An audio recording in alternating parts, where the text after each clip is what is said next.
Episode 1 का start होता है और स्टार्ट में हमें एक आदमी दिखाया जाता है जो कि बहुत सारे सोल्जर से लड़ रहा है। तभी वहाँ पर एक और लड़का आ जाता है जो उसकी हेल्प करना चाहता था और साथ ही वही आदमी जो कि अकेला लड़ रहा था उसके दो दोस्त भी वहाँ आ चुके थे। अब ये सब मिलकर डेमन पर अटैक करते हैं जो कि इन सबको मारना चाहता था। ये लड़का जो कि इनकी हेल्प करने के लिए आया था वो भी डेमन पर अटैक करता है और उसे हराने की कोशिश करता है। अब जब ये लोग देखते हैं कि डेमन हार चुका है तो इसके बाद ये सब लोग उस लड़के का थैंक्स कहते हैं और उससे कहते हैं कि तुम हमारे लिए आए। तो वो कहता है मैं तो तुम दोनों को और तुम सबको अपना भाई समझता हूँ, इसीलिए तो मैं तुम लोगों की हेल्प करने के लिए यहाँ आया हूँ। अब जब ये बातें हो ही रही थी तो तभी इस लड़के को फील होता है कि डेमन उस पर फिर से पीछे से अटैक कर रहा है। वो जल्दी से अपनी शील्ड बनाता है और उससे बचने की कोशिश करता है। बहुत ही मुश्किलों से ही तो वो डेमन के अटैक से बचता है, लेकिन तभी जिनकी हेल्प के लिए वो वहाँ आया था वो ही पीछे से उस पर अटैक कर देते हैं। इस पर वो उनसे कहता है कि तुम लोगों ने मेरे साथ ये क्यों किया, मैं तो तुम लोग को अपना भाई समझता था।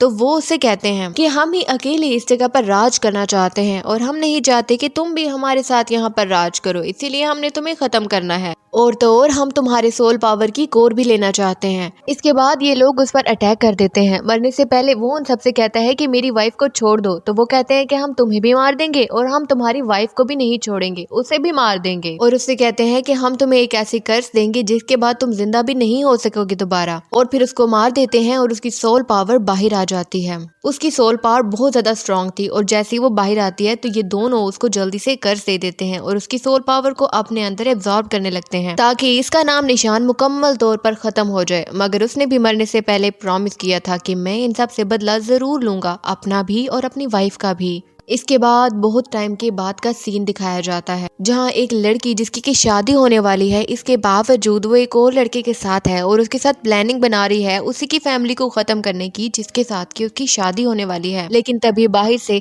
वो लड़का जिसके साथ उसकी शादी होने वाली थी, जिसका नाम की टेंजू है, वो ये सब देख लेता है और उसे पता चल जाता है कि जिससे वो शादी करने वाला है वो तो उसे चीट कर रही है। टेंजू को वहाँ देख कर वो लड़का उसका मजाक उड़ाने लगता है और उससे कहता है कि तुम्हारी फैमिली को तो मैं खत्म कर दूंगा। इस पर टेंजू कहता है कि जब तक मैं जिंदा हूँ मेरी फैमिली को कोई भी नुकसान नहीं पहुंचा सकता। इस पर उस लड़के को गुस्सा आ जाता है और वो आकर टेंजू को मारने लगता है। वो लड़की भी ये सब देखकर काफी ज्यादा घबरा गई थी। इस पर वो लड़का उस लड़की से कहता है कि तुम घबराओ मत, मेरे फादर बहुत ज्यादा पावरफुल हैं और वो इसको और इसकी फैमिली को तो खत्म करके ही छोड़ेंगे। टेंजू इन सब की बातें सुन रहा था और तभी वो बेहोश होने लगता है और उसकी आंखें भी बंद हो रही थी। लेकिन तभी वहां पर एक सोल पावर आती है। ये सोल पावर उसी लड़के की है जो कि लोगों की हेल्प करने के लिए गया था और तभी उसके दोस्तों ने, जिन्हें कि वो अपना भाई और अपना दोस्त मानता था, उन्होंने उसे मार दिया था।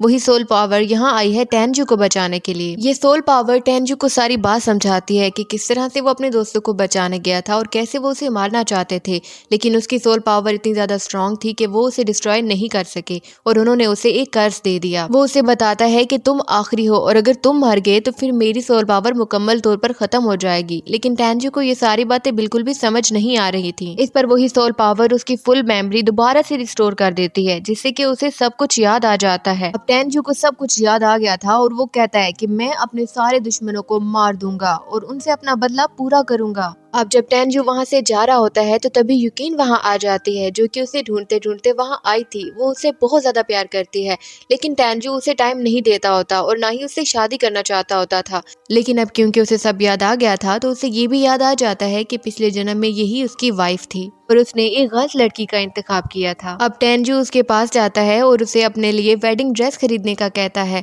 यूक्रेन तो उसे बहुत ज्यादा प्यार करती है और वो उसकी बात मान जाती है और वहाँ से चली जाती है। जब वो वहाँ से जा रही होती है तो टेंजू दिल में सोचता है कि पिछले जन्म में तो तुम मुझसे जुदा होगी, इस बार मैं तुम्हें खुद से दूर नहीं जाने दूंगा। दूसरी तरफ हमें एक मैरिज हॉल दिखाया जाता है जहाँ पर वही लड़की खड़ी है जो कि टेंजू को चीट कर रही थी। उसके साथ टेंजू की शादी होने वाली है। अब उसे तो लग रहा था कि टेंजू यहाँ पर नहीं आएगा क्योंकि उसे सारी सच्चाई पता चल गई थी, लेकिन टेंजू वहाँ आ जाता है जिससे वो लड़की बहुत हैरान हो जाती है और साथ ही वो लड़का भी। अब टेंजू जैसे ही वहाँ आता है तो वो कहता है कि वो इससे शादी नहीं करेगा। इससे उसके पेरेंट्स काफी ज्यादा हैरान हो जाते हैं और परेशान भी क्योंकि ये उनकी फैमिली की इज्जत का सवाल था। अब इस लड़की के फादर को बहुत ज्यादा गुस्सा आ जाता है और वो टेंजू को मारने के लिए आगे जाता है। लेकिन तभी सामने टेंजू की मदर आ जाती है और उससे कहती है कि इससे पहले कि आप मेरे बेटे को मारे, पहले मेरे बेटे से पूछ तो लें कि वो शादी क्यों नहीं करना चाहता।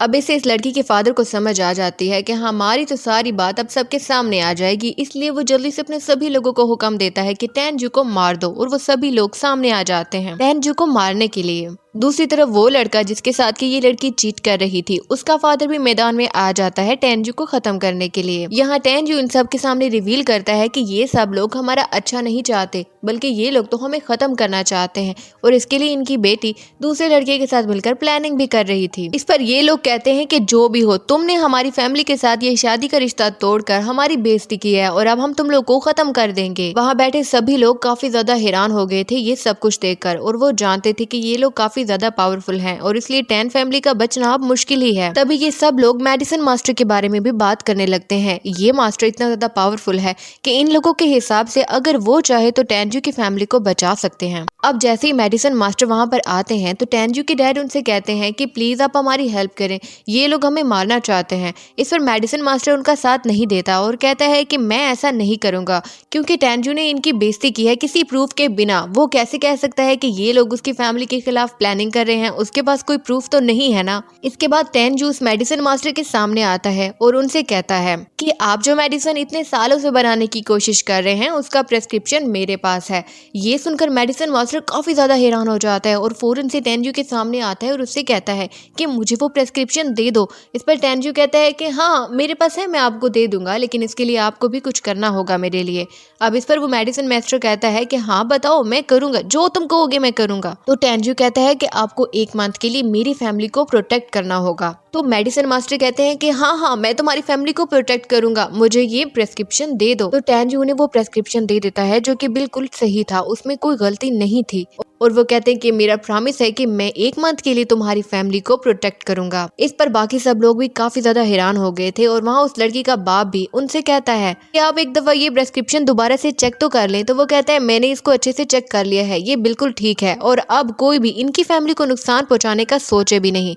अगर कोई ऐसा करेगा तो अपनी मौत मारा जाएगा। अब क्योंकि मेडिसिन मास्टर बीच में आ गए थे और वो बहुत ज्यादा पावरफुल थे, इसलिए ये लोग अब कुछ भी नहीं कर सकते थे। तो वहाँ उस लड़की का बाप और साथ में वो दूसरा लड़का, उसका बाप, ये लोग वहां से चले जाते हैं और जाते जाते धमकी देकर जाते हैं कि 1 महीने के बाद हम तुम सबको मार देंगे। अब वो लोग जब वहां से चले जाते हैं तो टेंजू के फादर उससे पूछते हैं कि तुमने ऐसा क्यों किया। तो वो उन्हें सारी बात बताता है कि जिससे उसकी शादी होने वाली थी वो तो उससे शादी करना ही नहीं चाहती थी और ये सब लोग तो हमें मारने की ट्राई में थे। वहाँ टेंजू की मॉम भी काफी ज्यादा हैरान थी और वो अपने बेटे से कहती है कि तुम्हें ये प्रेस्क्रिप्शन कहाँ से मिला। यहाँ टेंजू उन्हें वो सारी बात बताना चाहता था कि किस तरह से सुप्रीम पावर उनके पास आई थी, लेकिन अभी ये टाइम नहीं था कि वो उन्हें वो सारी बात बताता, इसलिए वो इस बात को छुपा देता है और बस यही कह देता है कि मुझे मेरे एक मास्टर ने किसी टाइम पे ये प्रेस्क्रिप्शन दिया था। इसके बाद टेंजू के फादर वहाँ सब लोग जो कि शादी में आए थे उन सबको कहते हैं कि ठीक है अभी आप लोग घर जा सकते हैं। उन सबको अलविदा कहने वाले थे, लेकिन तभी टेंजू उन सब से कहता है कि आप लोग को जाने की जरूरत नहीं है क्योंकि मेरी शादी तो आज ही होगी। ये सुनकर सभी लोग कंफ्यूज हो जाते हैं कि ये ऐसा क्यों कह रहा है कि अब इसने दोबारा भी शादी करनी है, किससे करनी है यहाँ से शादी। वहाँ टेंजू की मदर भी फौरन से आती हैं। वो समझती है कि उसके बेटे की तबीयत खराब हो गई है और वो उससे पूछती है कि ये तुम क्या कह रहे हो। इसके बाद टेंजू अपने फादर के सामने यूक्रेन से शादी करने का प्रपोजल रखता है। वो यूक्रेन जो ये सब बातें सुन रही थी वो भी हैरान हो गई थी और उसने जो वेडिंग ड्रेस पकड़ा हुआ था वो भी उसके हाथों से नीचे गिर जाता है। लेकिन टेंजू की मदर जो ये सब सुन रही थी वो इसके लिए राजी नहीं थी, क्योंकि बहुत टाइम पहले उन्होंने यूक्रेन के लिए अपने बेटे को बहुत मनाया था, मगर उसने इनकी बात नहीं मानी थी। तो अब एकदम से वो कैसे कह सकता है कि उसे यूक्रेन से शादी करनी है। इस पर टेंजू अपनी मॉम के सामने गिर जाता है और कहता है कि मैं यूक्रेन से बहुत ज्यादा प्यार करता हूँ। उसकी मदर ये देखकर मान जाती है कि मेरा बेटा यूक्रेन से ही प्यार करता है, अगर अब वो यूक्रेन का डिसीजन भी तो पूछना चाहती थी। इस पर टेंजू जल्दी से यूक्रेन के पास आता है और उससे कहता है कि मेरा यकीन करो, आज जो सब कुछ हुआ अगर ये ना भी होता तो मैंने अब शादी तुम्ही से करनी थी, क्योंकि मुझे इस बात का एहसास हो गया है कि तुम ही मेरा सच्चा प्यार हो। वहाँ यूक्रेन जो ये सब सुन रही थी वो काफी ज्यादा इमोशनल हो गई थी और उससे कहती है कि हाँ मैं भी तुमसे प्यार करती हूँ, मगर मुझे ये नहीं पता कि क्या तुम मुझसे अभी सिंसियर हो या तुम किसी मकसद के लिए मुझसे शादी कर रहे हो। इस पर टेंजू प्रूफ के लिए उसे उसका वेडिंग ड्रेस दिखाता है और उससे कहता है कि ये मैंने इसीलिए तुमसे लेने के लिए कहा था क्योंकि मैं तुम्ही से शादी करना चाहता था। अब यूक्रेन को उस पर यकीन आ गया था और वो बहुत ज्यादा खुश हो गई थी और ये दोनों अब शादी करने के लिए रेडी थे। अब टेंजू यूक्रेन से शादी का पूछता है और यूक्रेन शादी के लिए हाँ कर देती है। इसके बाद बहुत टाइम के बाद का सीन दिखाया जाता है जहाँ इन दोनों की शादी हो रही है और ये दोनों काफी ज्यादा खुश हैं। लेकिन तभी वहाँ पर एक और पावर आती है जो कि टैनजू को दूर फेंक देती है। ये देखकर टैनजू के फादर बहुत ज्यादा गुस्से हो जाते हैं, लेकिन जैसे ही वो आदमी सामने आता है तो टैनजू के फादर उसी के सामने घुटनों के बल गिर जाते हैं। यहाँ यूक्रेन उस आदमी से पूछती है कि हम लोग तो तुम्हें जानते भी नहीं हैं और तुम हमारी शादी कैंसिल करने के लिए क्यों आए हो यहाँ और ये सब क्यों कर रहे हो। अब ये आदमी टैनजू की मदद से कहता है कि यही लड़की तुम्हें 15 साल पहले मिली थी, इसके साथ एक लॉकेट भी था। इस पर टैनजू की मदर हैरान हो जाती है और उससे कहती है कि तुम्हें ये सब कुछ कैसे पता। इसके बाद यही आदमी आकर यूक्रेन के सामने झुक जाता है और उससे कहता है कि मैं आपका सर्वेंट हूँ, आपकी मदर ने मुझे आपको लेने के लिए भेजा है। तो यूक्रेन उसके साथ जाने के लिए इनकार कर देती है और उससे कहती है मैं तुम्हें नहीं जानती, मैं तो नहीं जाऊंगी। इस पर वो आदमी कहता है कि मैं ऐसा नहीं कर सकता, आपको मेरे साथ जाना ही होगा और इस टैनजू की आपके सामने कोई औकात नहीं है, आप दोनों की शादी नहीं होनी चाहिए। इसके बाद वो यूक्रेन को जबरदस्ती वहाँ से ले जाने की कोशिश करता है, मगर तभी टैनजू भी रास्ते में आ जाता है और उनसे कहता है कि मैं यूक्रेन को जाने नहीं दूंगा। इस पर वो कहता है कि यहाँ का बहुत बड़ा प्रिंस भी इससे शादी के काबिल नहीं है, तो तुम क्या शादी करोगे इससे। और इसके बाद वो टैनजू को मारने की कोशिश करता है, लेकिन तभी यूक्रेन खुद को मारने की धमकी देती है और कहती है कि टैनजू को छोड़ दो वरना मैं खुद को मार दूंगी। और इसी के साथ ये एपिसोड एंड हो जाती है। जैसे कि लास्ट एपिसोड में हमने देखा कि वहाँ पर एक आदमी आ गया था जो कि उन दोनों की शादी को रोक रहा था। अब तभी यूक्रेन खुद को मारने की कोशिश करती है और कहती है कि अगर किसी ने टैनजू को नुकसान पहुंचाया तो मैं खुद को मार दूंगी। अब यह आदमी यूक्रेन से कहता है कि अगर तुम मेरे साथ चलने को तैयार हो जाओ तो मैं टैनजू की जान को छोड़ दूंगा और मैं उसे नहीं मारूंगा। अब क्योंकि यूक्रेन के पास कोई चारा नहीं था तो उसे मजबूरन उसके साथ जाना ही पड़ता है। तो यहाँ ये आदमी टैनजू को एक ऐसी पिल दे देता है जिसके बाद वो यूक्रेन के बारे में सब कुछ भूल जाएगा। ये देखकर यूक्रेन बहुत ज्यादा दुखी हो जाती है कि अब टैनजू उसे याद भी नहीं रखेगा। वहाँ टैनजू तो बेहोश हो जाता है और यूक्रेन भी ये सब कुछ देखकर बेहोश हो जाती है। वहाँ खड़े सब लोग बहुत ज्यादा हैरान हो जाते हैं। इसके बाद ये आदमी यूक्रेन को लेकर वहां से चला जाता है। टैनजू जो बेहोश हो गया था, काफी टाइम के बाद उसे होश आती है तो उसके माँ बाप काफी ज्यादा दुखी थे, मगर उसे तो कुछ भी याद नहीं था और वो अपने माँ बाप से कहता है कि आप लोग परेशान क्यों हैं, आप लोग उन दोनों फैमिलीज की वजह से परेशान है जो हमारे दुश्मन है, आप परेशान मत हो, उनसे बदला मैं ले लूंगा। इसके बाद टैनजू मेडिटेट करने के लिए पेविलियन में जाता है और वो देखता है कि यूक्रेन का पेविलियन बिल्कुल खाली पड़ा है, मगर उसे इस बारे में भी कुछ भी याद नहीं होता और वो वहां बैठ जाता है मेडिटेट करने के लिए। अब जब वो मेडिटेट कर रहा होता है तो उसकी पावर उसी सोल पावर के साथ कनेक्ट हो जाती है, जिससे उसका कल्टीवेशन लेवल बहुत ज्यादा हाई हो जाता है, एक नॉर्मल इंसान से भी ज्यादा। टैनजू पहले से बहुत ज्यादा पावरफुल हो गया था। इसके बाद 3 महीने का टाइम गुजर जाता है और उसके बाद का सीन दिखाया जाता है जहां पर उसी लड़की के खानदान वाले और साथ में वो दूसरा लड़का, उसका फादर भी वहां पे आ गए थे टैनजू की फैमिली को खत्म करने के लिए। अब टैनजू के फादर उन सब से लड़ने की कोशिश करते हैं, मगर वो उनके सामने टिक नहीं पाते। मरने से पहले वो उन सब से कहते हैं कि तुम मेरे आदमियों को छोड़ दो, क्योंकि ये तो हमारी फैमिली का मैटर है, तो इसका मतलब ये नहीं है कि मेरे आदमी भी इस सब के बीच में आए और उनके साथ भी तुम लोग बुरा करो। लेकिन वो इंसान इन सब की बात नहीं सुनता क्योंकि उस पर तो लड़ाई का शौक सवार था। तभी वहाँ पर टैनजू भी आ जाता है। उसके माँ बाप उसे वहाँ से जाने का कहते हैं क्योंकि उनके ख्याल से उनके बेटे में इतनी ताकत नहीं थी कि वो इन सब से अकेला लड़ सकता।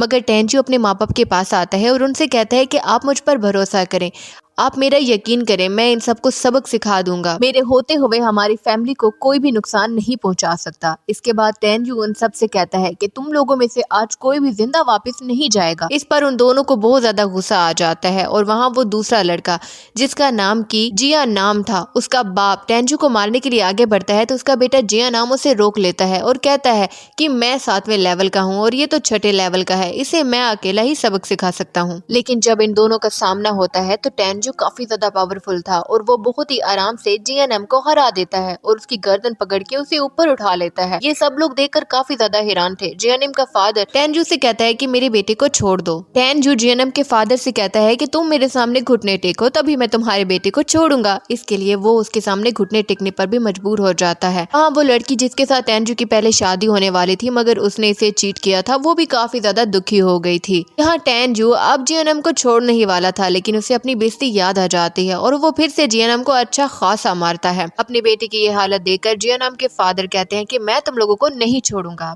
इस पर टैनजू कहता है कि मैं तुम्हें चैलेंज करता हूँ, आओ मुझसे लड़ो, देखते हैं कि तुम में कितनी हिम्मत है। और इसके बाद वो उसके बेटे को भी मार देता है। यहाँ इसका फादर जल्दी से टैनजू के सामने आता है उस पर अटैक करने के लिए, मगर टैनजू अब पहले जैसा नहीं था, वो काफी ज्यादा पावरफुल हो गया था और वो उसे करारा जवाब देता है। यहाँ जीएनएम का फादर फिर से टैनजू पर अटैक करने के लिए जाता है, मगर टैनजू अपनी गोल्डन आई वाली पावर एक्टिवेट कर लेता है जो कि उसे सोल पावर से मिली थी। दूसरी तरफ टेंजू के फादर भी मैदान में आ जाते हैं और इसे मार देते हैं, यानी कि उस लड़के के फादर को। इसके बाद टेंजू उस लड़की के फादर पर अटैक करने के लिए जाता है, मगर वो काफी ज्यादा पावरफुल थे और वो टेंजू को ही जख्मी कर देते हैं। टेंजू की मदर काफी ज्यादा घबरा जाती है और वहाँ पर उस लड़की का बाप टेंजू के फादर से कहता है कि तुम लोग मेरे सामने घुटने टेक दो, हार मान जाओ। मगर टेंजू दोबारा से खड़ा हो जाता है और वो पहले से ज्यादा पावरफुल और हील हो चुका था और वो खड़े होकर कहता है कि मेरे होते हुए मेरी फैमिली को ऐसा कभी नहीं करना पड़ेगा। वो किसी के सामने नहीं झुकेंगे, किसी से माफी नहीं मांगेंगे, हमने कुछ गलत नहीं किया। अब टेंजू अपनी सोल बर्निंग टेक्निक का यूज करता है और बिजली की रफ्तार से भी ज्यादा तेज दौड़ता है और यहाँ उस लड़की के फादर से लड़ने लगता है। जब उस लड़की का फादर देखता है कि टेंजू तो बहुत ज्यादा पावरफुल हो चुका है तो वो अपनी बेटी के साथ वहाँ से भाग जाता है। अब जब वो भाग रहे होते हैं तो टेंजू पीछे से उसी लड़की पर अटैक कर देता है और उसे मार देता है और वहाँ उसका बाप भी ज्यादा देर तक भाग नहीं पाता। टेंजू उसे भी पकड़ लेता है और उसे भी मारने लगता है। वहाँ के लोग टेंजू की पावर को देखकर काफी ज्यादा हैरान हो गए थे। टेंजू के फादर उसे कहते हैं कि इस लड़की के बाप को भी मार दो। ये सभी लोग एहसान फरामोश हैं। टेंजू जब उसे मारने लगता है तो वो आदमी टेंजू से कहता है कि मेरा बेटा अभी हुआम हू सेक्ट का मेंबर बन चुका है और वो आकर तुम लोगों को नहीं छोड़ेगा। और इसके साथ साथ वो उन दोनों के सामने अपनी जान की भीख भी मांगने लगता है। टेंजू की मदर उसके बेटे से काफी ज्यादा घबरा गई थी, इसलिए वो अपने बेटे से कहती है कि इसको छोड़ दो, मगर टेंजू किसी की बात नहीं मानता और ना ही वो डर गया था किसी से, इसलिए वो उस लड़की के बाप को वहीं मार देता है। वहाँ खड़े सब लोग सोच रहे थे कि इस आदमी का बेटा वापस आकर अपने बाप का बदला जरूर लेगा। अब यहाँ टेंजू काफी ज्यादा जख्मी हो गया था तो उसकी माँ उसे कहती है कि मैं हील करने के लिए किसी को बुलाती हूँ तुम्हें, मगर टेंजू कहता है कि मैं तो खुद को खुद भी हील कर सकता हूँ। यहाँ टेंजू को खुद भी रियलाइज हो चुका था कि शायद अब इसका बेटा वापस आएगा उससे बदला लेने के लिए, इसलिए टेंजू भी अब हुआमपुस सेक्ट का मेंबर बनने का डिसाइड करता है। ये सुनकर उसकी मदर काफी ज्यादा परेशान हो जाती है क्योंकि इसकी सिलेक्शन के प्रोसेस में ही इतनी ज्यादा मेहनत लगती है कि काफी लोगों की तो जान भी चली जाती है। मगर टेंजू अपनी मदर को हौसला देता है और वहाँ उसके फादर भी उससे कहते हैं कि एक दफा फिर तुम इस बारे में सोच लो, ये बहुत बड़ा डिसीजन है। मगर टेंजू कहता है कि मैंने इस बारे में अच्छे से सोच लिया है। नेक्स्ट डे टेंजू जाने के लिए तैयार था, जहाँ पर उसके फादर उसे ब्लड स्प्रीन लॉइन देते हैं और साथ ही उसकी मदर उसे 10,000 कॉइन्स भी देती हैं। इसके अलावा उसके फादर उसे एक तलवार भी देते हैं और यहाँ टेंजू अब जाने के लिए तैयार था और उन्हें अलविदा कहकर अपने सफर पर रवाना हो जाता है। इसी सब में टेंजू अपने स्पिरिट के लेवल को और भी बढ़ा लेता है और 7th लेवल को अचीव कर लेता है। बहुत देर सफर करने के बाद आखिरकार टेंजू अपनी मंजिल पर पहुंच ही जाता है, यानी कि हुआमपुस सेक्ट पर, जहां पर की कंपटीशन होने वाला था। वहां पर एक लड़की आती है